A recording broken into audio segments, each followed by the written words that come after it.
Você nasceu para brilhar. Você nasceu para vencer. Basta uma faísca para acender essa coisa interior que você tem e todo o sucesso aflorar e todo o universo conspirar a seu favor e todas aquelas pessoas que não acreditavam em você vão ser obrigadas a ver que você venceu. Olá, bem-vindo, bem-vinda a mais um vídeo aqui do meu canal. Será que eu acredito em tudo isso que eu acabei de dizer? É bonito, né? Você queria ouvir isso, não queria? Todo mundo quer ouvir isso. Mas será que isso é condizente com o que a gente tem na Bíblia? Então eu vou narrar aqui um fato para vocês, para servir de reflexão, inclusive para mim. Sabe, quando eu prego para você, eu também prego para mim. A coisa é bidirecional. Pois bem, você sabe que Jesus veio ao mundo para sofrer no nosso lugar. A paixão de Cristo, a palavra paixão significa sofrimento. Então, a paixão de Cristo, o sofrimento de Cristo foi uma coisa vicária, foi uma coisa substitutiva. Ele morreu no nosso lugar. Ele morreu no lugar de todo mundo? Não, ele morreu no lugar daquele que crê nele, que confessa o seu nome, que o recebe como seu Senhor e Salvador. Mas Jesus veio ao mundo, ele é Deus, se fez homem, homem e Deus ao mesmo tempo. Ele se batizou aos cerca dos 30 anos por João Batista, não é o João o apóstolo, é João o Batista, outro João. E após 3 anos de pregações e peregrinações e muita andança, chega o momento da sua morte, chega o momento da sua entrega. Então ele faz com os discípulos aquilo que a gente chama de Santa Ceia, ou a Última Ceia, um momento fantástico, maravilhoso, onde ele lava os pés dos apóstolos, fala que um deles vai trair. Pensa bem, Jesus está no seu último momento com os apóstolos, está no momento crucial, dali ele vai depois para o Monte das Oliveiras, no Jardim do Getsemane, onde ele chega a transpirar gotas de sangue, tamanho o seu sofrimento, tamanho a sua angústia. Jesus, num momento terrível, num momento fazendo revelações, ele fala que ele vai ser traído. Qual é a preocupação dos apóstolos? Eu comecei esse vídeo falando que você merece brilhar, que basta uma faísca, como que é aquela conversa que todo mundo tem também?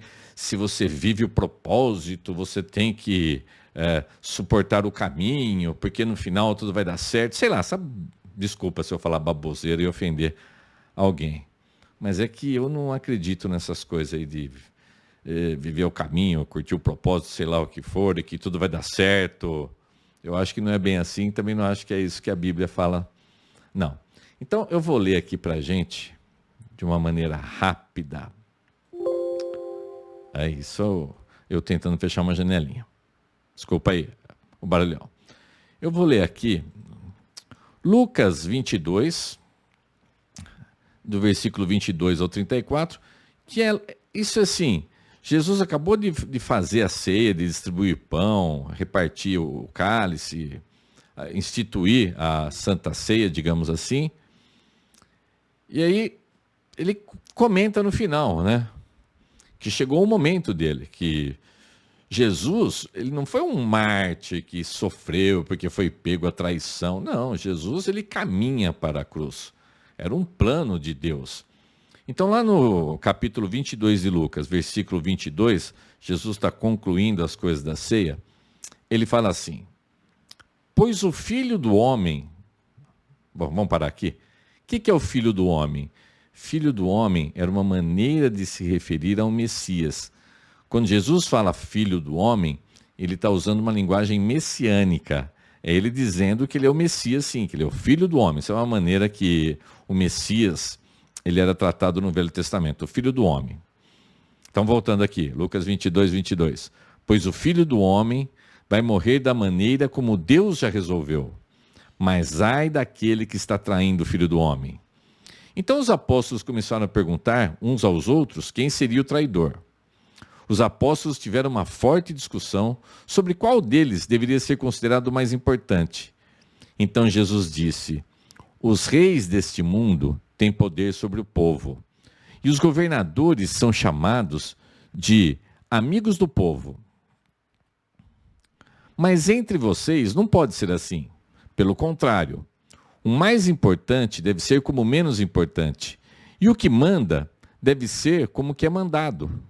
Quem é mais importante? É o que está sentado à mesa para comer ou o que está servindo? Claro que é o que está sentado à mesa. Mas entre vocês eu sou como aquele que serve.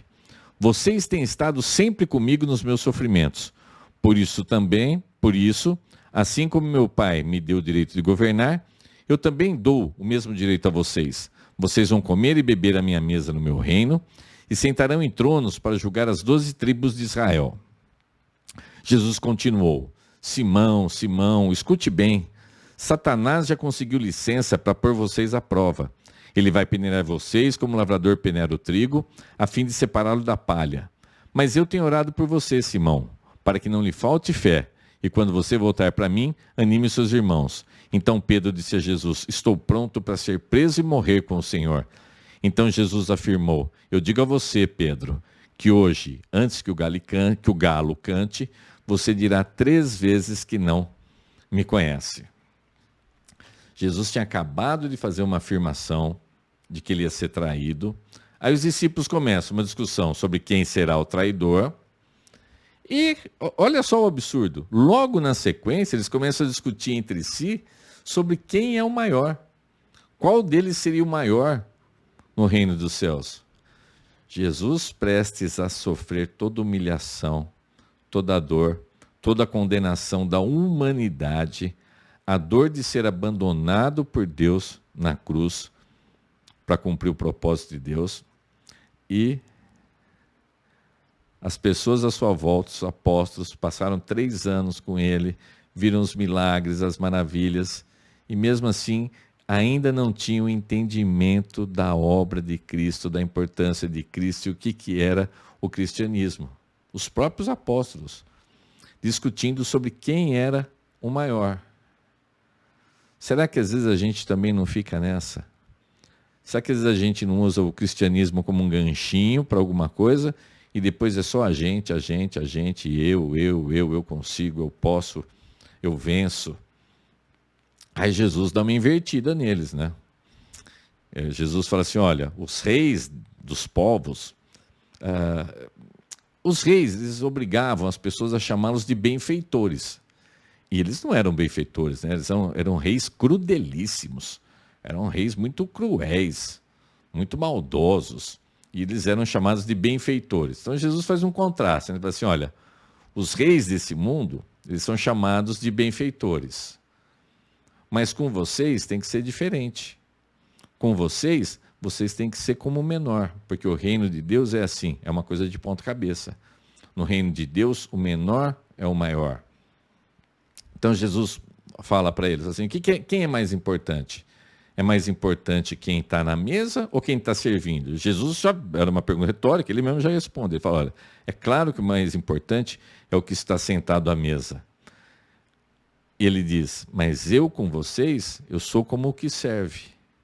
Então, se você quer seguir um evangelho verdadeiro, se você quer seguir a mensagem de Cristo, as ordens de Cristo, não é para você vencer, para você ter reconhecimento. Tem até uma música evangélica, sei lá se é evangélica, né? Que fala que aí as pessoas vão reconhecer o seu valor, vai ter sabor de mel e não sei o quê. Você conhece essa música, né? Muita gente que conhece essa música. Eu não gosto dessa música. Sabe, daquela história meio de vingança, de agora todo mundo vai ver o meu valor. Isso não é evangelho. Evangelho não é você fazer pedidos a Deus, pedidos ao Senhor Jesus Cristo, e aí o Senhor Jesus vai te atender para depois você esfregar na cara dos outros que você tinha valor. Não é isso. Mas sim, a gente se colocar como um servidor, a gente se colocar a serviço. A palavra em grego é uma coisa que lembra assim diácono, que significa mais ou menos como o serviço de um garçom. É isso que a gente tem que fazer. A gente tem que servir. Mas o Pedro, o apóstolo Pedro, ele se ensoberbece com as palavras de Jesus, né? E ele fala, imagina, porque ele fala que Jesus vai sofrer, imagina, eu estou disposto a morrer contigo. Isso é empáfia. Aí Jesus fala para ele assim, Pedro, antes que o dia amanheça, você vai me negar 3 vezes, você vai falar 3 vezes que você não me conhece. E acho que talvez você conheça essa história, né? Eu não vou continuar lendo aqui na Bíblia, porque fica longo demais. Mas realmente, Jesus vai para o Monte das Oliveiras, vai para o Jardim do Getsemane. Ali Judas leva a multidão para trair Jesus, ele traz Jesus com um beijo demorado. E Jesus desmascara ele na hora, né? Falou, Judas, você está me traindo com um beijo? Né? E aí Jesus é levado preso, aquela coisa toda. Pedro, que ia com Jesus até a morte, vai seguindo Jesus de longe, entra ali na casa do sumo sacerdote, onde Jesus estava sofrendo as primeiras inquisições, e por 3 vezes ele é interpelado, mas você não é um deles? Você não é um deles, não sei o quê. E Pedro fala, não conheço, não sou, começa a falar palavrão, pragueja.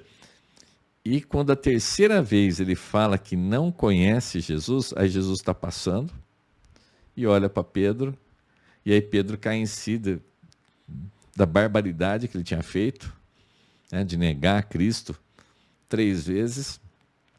Aí ele... Deixa eu sair dessa tela, agora que eu vi que eu estou nessa tela com o texto ainda. Deixa eu sair daqui, pronto. E Pedro chora amargamente, ele se afasta dali. Mas olha só que bacana.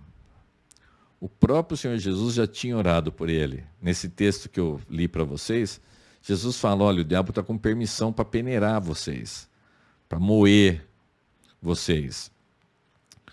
Mas eu pedi, Pedro, para que você tenha força.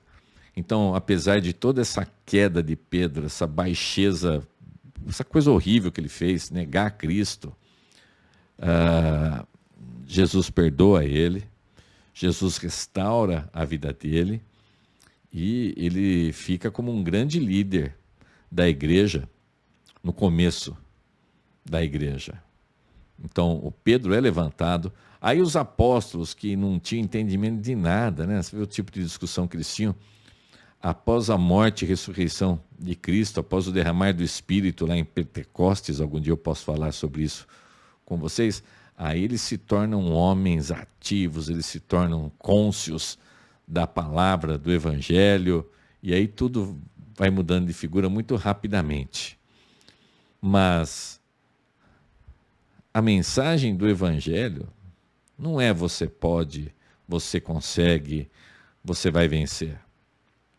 Antes, é uma mensagem de humildade, é da gente levar a palavra de Deus para levar a palavra de salvação para as pessoas. Claro que no pacote da salvação vem muita coisa. Por exemplo, você é uma pessoa sem paz, você é uma pessoa que não dorme, você é uma pessoa atormentada por pensamentos negativos. Claro que você aceitando Jesus, isso vai mudar. Você não vai mais ser essa pessoa. Você é uma pessoa com problemas insolúveis, você vai colocar o Deus Todo-Poderoso na sua vida. Você vai passar a ser filho de Deus aceitando o Senhor Jesus. Então, não existe coisas insolúveis para Deus. Deus fez o mundo através do poder da sua palavra. Então, não tem problema grande o suficiente para Deus. Deus pode resolver qualquer problema da sua vida. Então, sim, com o pacote da salvação, vem muitas bênçãos, vem muita coisa boa, mas a mensagem do Evangelho não é essa. Você pode, você consegue, você vai vencer. A mensagem é: arrependa-se dos seus pecados. Aceite o Senhor Jesus como Senhor e Salvador. Coloque o reino de Deus em primeiro lugar. As outras coisas vos serão acrescentadas, e serão acrescentadas mesmo. Fica aí essa minha mensagem de final de ano para vocês. Obrigado por você ficar aqui, já praticamente 15 minutos de vídeo. Muito obrigado. Se quiser dar um pulo lá no canal Daniel Tetel, indicar esse vídeo para alguém, dar um joinha. Agradeço muito. Que Deus abençoe grandemente esse final de ano de todos nós. Um grande abraço, tudo de bom. Tchau, tchau.